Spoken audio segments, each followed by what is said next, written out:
I get really nervous when people say, you need to move on, you need to move on. You know, they say, my philosophy on death and dying things is that if somebody personal, you know, when I say personal, on the stress chart, you know, the loss of a parent, child, or sibling is #1, and then way down the list are job losses and other things. But that's a #1 thing, and particularly the loss of a child, okay? And if people say you're going to get over it, my philosophy is you don't get over it. There's certain situations you never get over, and there's nothing wrong with that.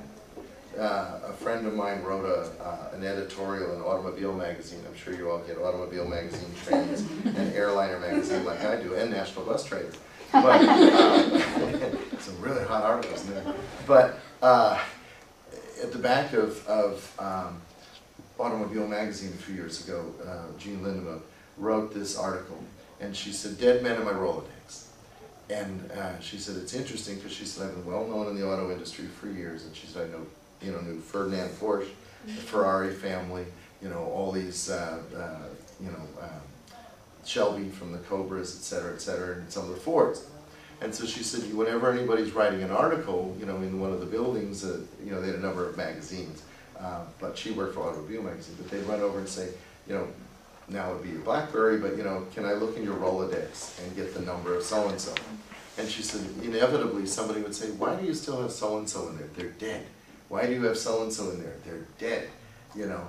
And she said, I thought about it, and I thought, well, sometimes if the person was important enough to be in my life and in my Rolodex anyway, what's wrong with flipping by and for a second thinking about them, you know, in a positive way?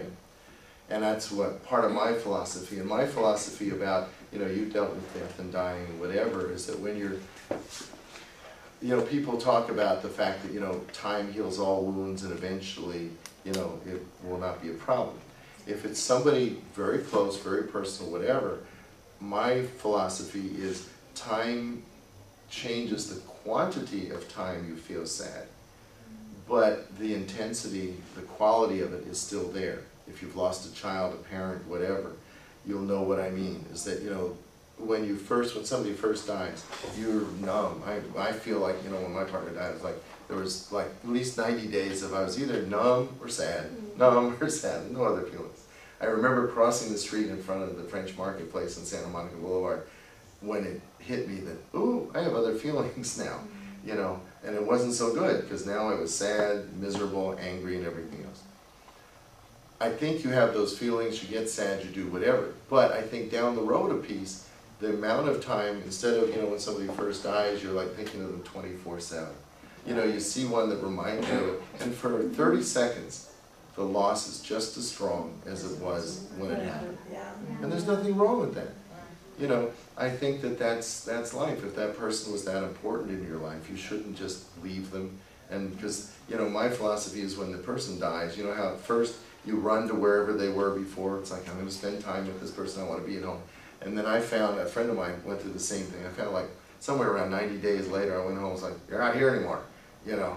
And then, you know, my feeling is like, okay, the person's part of me now, okay. And everybody I deal with is impacted by the people that have been close to me, who've died and whatever. Take it any way you wish, whatever your religious beliefs are, but I'm influenced by that person. So they're now with you. You don't have to look at a specific spot. You don't have to look at whatever. They've impacted your life, and they impact everybody that you're dealing with from there on. You know what the hour of the wolf is? It's between 3 and 5 a.m. In the morning, the lowest energy time. It's when people die that have been terminal. It's when people commit suicide. It tends to be the quietest time and the least energy that's going on. And it's, if you happen to wake up at 3 or 4 in the morning, that's when you tend to think of all these horrible things. I don't have any money, I don't have whatever. And things look a lot better at noon than they did at 4 in the morning. But at 4 in the morning, you're like, ooh, you know, this is a rough time. And I do talk about suicide a lot because people get upset with me. I think I mentioned it in your group. My philosophy is, client comes in, I'm so depressed, I'm thinking that it's time to end my life. And I'm like, okay, it's an option, now let's talk. And people are like, you can't say that, you got to tell them that that's a horrible thing, they're going to, you know, whatever. My philosophy is if they've gotten that sad and that depressed, I'm not